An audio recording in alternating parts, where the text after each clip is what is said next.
Muy buenos días, compañeros y compañeras senadores. La corrupción es uno de los problemas más severos que enfrentamos como país. De acuerdo con un informe del Organismo de Transparencia Internacional, México se ubica en el lugar 95 de 168 países en el índice de percepción de la corrupción. Las estimaciones de los organismos como el Instituto Mexicano de la Competitividad es que en este tipo de conductas ilícitas nos cuestan 1.5 billones de pesos, lo que equivaldría al 9% del Producto Interno del país. Un dato revelador del informe Latinobarómetro, estudio que investiga el desarrollo de la democracia, la economía y la sociedad en su conjunto, es que la confianza de los ciudadanos en las instituciones no supera el 50%. Es indudable que hay un déficit en la credibilidad de los ciudadanos frente a las instituciones. Y lo es más cuando los principios de transparencia y rendición de cuentas en la administración pública no se cumplen a cabalidad.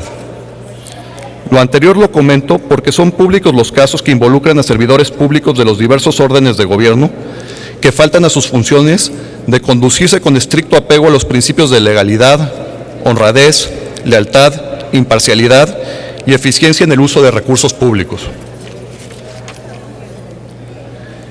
Ejemplo de estos casos son los llamados servidores públicos aviadores, que generan un gasto excesivo para el presupuesto de la Federación al encontrarse en las diversas nóminas, cobrando del erario público por puestos que en realidad no desempeñan en perjuicio de la sociedad y del erario federal. De acuerdo a los informes dados por el Gobierno federal, en el caso del sector educativo, por ejemplo, se hallaron 40,000 plazas de aviadores, a los que se pagaron indebidamente 3,600 millones de pesos anuales. Ejemplos como el anterior existen seguramente en muchas dependencias e instituciones en todos los niveles de gobierno. La figura del aviador se ha implantado como un mecanismo de pago de favores políticos.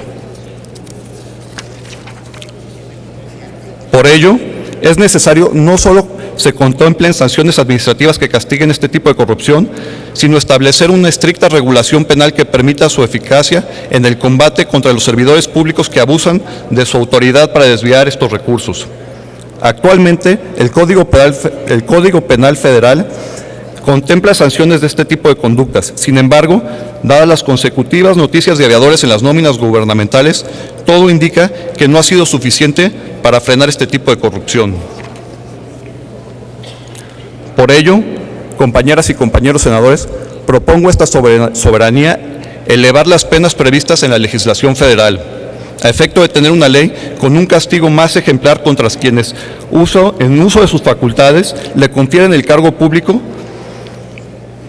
que ostentan y que cometen un delito de abuso de autoridad contenido en el artículo 215 del Código Penal Federal. Además, esta reforma busca que también se eleven las penas contra quienes reciben sueldo sin trabajar, pues son cómplices de quienes los contratan e igual culpa comparten.